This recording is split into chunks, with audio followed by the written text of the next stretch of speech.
सुभद्रा योजना विषय क्या अजणा रही जमीक आप जानते सुभद्रा योजन महिला मानक मिलवाक जाऊँगी 50,000 टंकार बिल्कुल मागणा भाउचर। तो बजेट रे भी सुभद्रा योजना उपरे बहुत बड़ा आलोचना हो सारी बहुत जल्दी सुभद्रा योजन टंका मिलवाक जाऊँगी। तो केबेठारु आरंभ होगाक जाऊँगी सुभद्रा योजना नहीं कि गोटे बहुत ही बड़ अपडेट आसी सारी कौन आसी अपडेट आज वीडियो रे पूरा इनफॉरमेशन मुझे दबाक जाऊँगी जानापी वीडियोटी शेष पर्यंत देखो।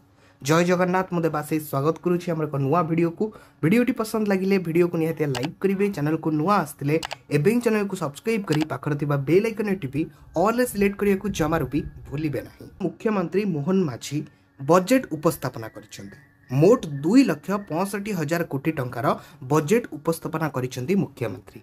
2023-24 तुलन में बजेट परिमाण 15% अधिक रही। मुख्यमंत्री सुभद्रा योजना पाई 10,000 कोटी टंका व्ययबराद करिसेंती। सुभद्रा योजना को नहीं उपमुख्यमंत्री प्रभाती परिडा कहिसेंती सेप्टेम्बर 17 रे सुभद्रा योजनार शुभारंभ कराजिबो। राज्य सरकार महिला मानक प्राधान्य देई सुभद्रा योजना पाई 10,000 कोटी टंकार व्ययबराद करिसेंती। अगस्त 15 सुधा प्रस्तुति शेष हेबो। प्रधानमंत्री नरेंद्र मोदी ओडिशा रे सुभद्रा योजना शुभारंभ करिबे। आवश्यक मुताबिक आहुरी व्ययबराद हेबो बोली से जणाइछंती।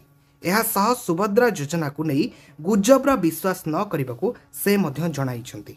सुभद्रा योजनार आवेदन प्रक्रिया सरल करा जिवो बोली उपमुख्यमंत्री जणाइछंती। सूचना अनुसार भारतीय जनता पार्टी निर्वाचन इस्ताहार रे घोषणा करथिले जे ओडिशा रे बीजेपी सरकार आसिले सुभद्रा योजना लागू करा जिवो।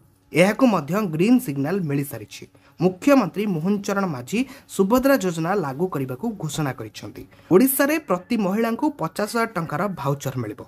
2 वर्ष मध्य से माने एहाकु खर्च करि परिबे बोली निर्वाचन इस्ताहार रे सूचना दिया जायतिला।